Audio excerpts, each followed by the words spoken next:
ইশাক সিদ্ধার যেমন মনে করেন মাগুর মাছ মানুষের জবাই করে করে টুকরা টুকরা করে কাটি খাওয়াইছে, এও কিন্তু ওই ছেলেটাকে ওই অবস্থায় করেছে। এমন এমন আঘাত করেছে আপনারা দেখতে পাচ্ছেন, দেখেন আরো খবর নেন, ওই দেখেন সব কাটাকুটির দাগ। ও মনে করে যে পদ্মা নদীতে ওকে ফেলে দিচ্ছে, চাইছিল মারি, এই অবস্থা করেছে। ইশাক সিদ্ধারের চাইতে বেশি সন্ত্রাস এই ছেলে না। আবার যে অন্য অন্য জায়গায় জাল দড়ি চুরি করেছে সেটাও ভাসিয়ে উঠেছে। খালি এটা এইটি না, এর আগেও কিছু তো করেছে মানুষের কাছে জানি, দেখেন খালি এটাও না। ওই এতবার কালে যে এতবার সন্ত্রাসের চাইতো খারাপ, ইশাক সিদ্ধারের চাইতে বেশি খারাপ হয়ে গেছে আমার কাছে। সর্দার জাল নিয়ে তাক ডাকিলি যায় কুবাইছে, জাল চুরি করেছে আমার ভাই ডাকি নিয়ে গেছে। জাল দেওয়ার উদ্দেশ্য লি যায় ডাকিলি যায়, আমার ভাগ বলেছে জাল তোলো, সেই সময় আমার ভাগ কোপ মারেছে। এখন আপনারা কি চাচ্ছেন? আমরা চাচ্ছি আমার ভাইয়ের বিচার সুস্থভাবে মামলা। আমি আমার রেজাউল ভাইয়ের বিচার চাই। প্রশাসনের কাছে গেছি, প্রশাসনের কাছে বলছি আমার রেজাউল ভাইয়ের বিচার চাই। ওরা আমার ভাইকে কাশির ধারে নিয়ে যায়, অনেকেই ছিল, নাইম সাথে ডাকি নিয়ে যায়, জাল দেওয়ার কথা বলে নাইম নিয়ে গেছে। আর কাশির ধারের মধ্যে অনেকেই পলা ছিল, সবাই মিলে আমার রেজাউল ভাইকে কুপাইছে। আমি আর ভাইকে না পেয়ে আমার ভাইকে যখন ডাকতে রাখতে কাশির ধারের মধ্যে গেছি, যাই দেখি সবাই মারি টারি আমার ভাইকে ওখানে ফেলে চলে গেছে। আমার ভাইয়ের বিচার চাই, মানে আমার ভাইকে মারছে ওরা, এর বিচার চাই আমরা। আমরা প্রশাসনের কাছে গিয়েছি, কেস করেছি, এখনো আসামিকে প্রশাসন ধরতে পারে না। আমরা চাই আমার ভাইয়ের বিচার দ্রুত হওয়ার জন্য।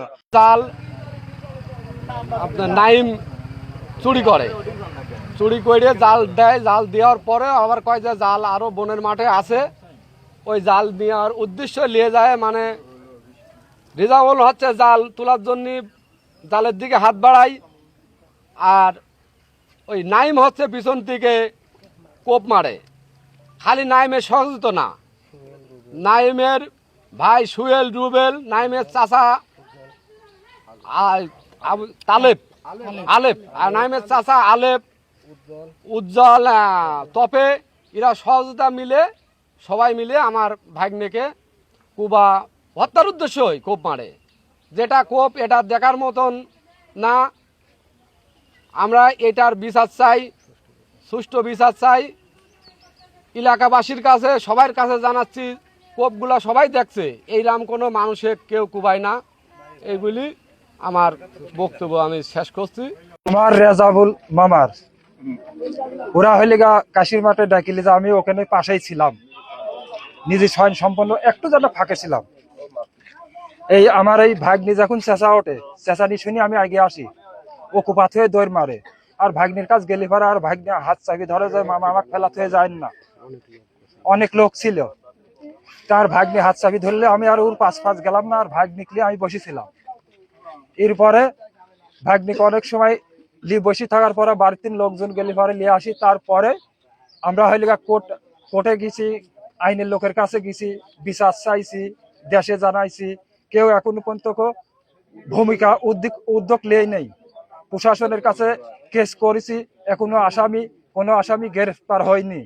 আমরা এই জন্যই রাজপথে লাভিছি, নাইমের, রুবেলের, হলিগা সুহেলের, তোমার হলে উজ্জালের, আলেপের, তপের এর বিশ্বাস চাই।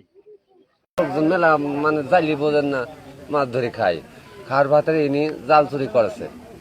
এই নাইন আর ওর সাথে আরো লোক আছে, ওগুলার নাম আমি জানি না, হয়তো তারা জাল চুরি করেছে। সারি ওনাকে বলছে যে আপনি আসেন, আপনার জাল আমরা দিয়ে দেব।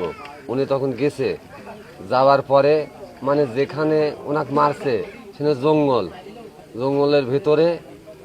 এটা সন্ধ্যার সময় কামটা, সন্ধ্যার আগে আসরের সময়।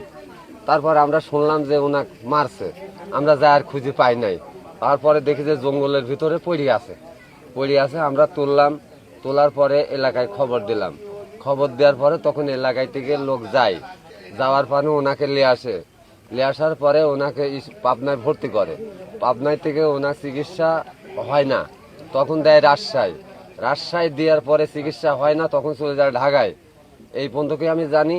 আর ওনার যে পরিবার, এখন ওনার কিছুই নেই, একটা ছেলে এ দেখে নেই, তাছাড়া কেউ নেই, দুইটা মেয়ে, তাছাড়া ওনার কেউ নেই। এটা ছেলে তো প্রতিবন্ধী, এখন ওনার সংসারে উনি যদি অ্যাক্সিডেন্ট খায় ওনার পরিবারের দেখার মতন কেউ নাই এটাই আপনারা কি